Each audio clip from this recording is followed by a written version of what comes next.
ولما فصلت العير قال أبوهم إني لأجد ريح يوسف لولا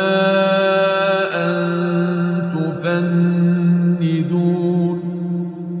قالوا تالله إنك لفي ضلالك القديم فلما أن جاء البشير ألقاه على وجهه فارتد بصيرا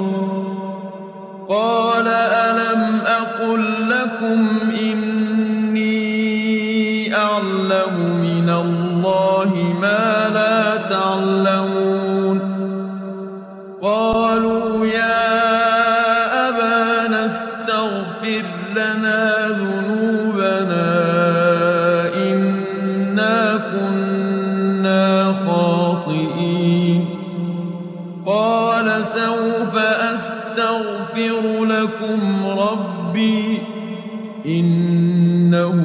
هو الغفور الرحيم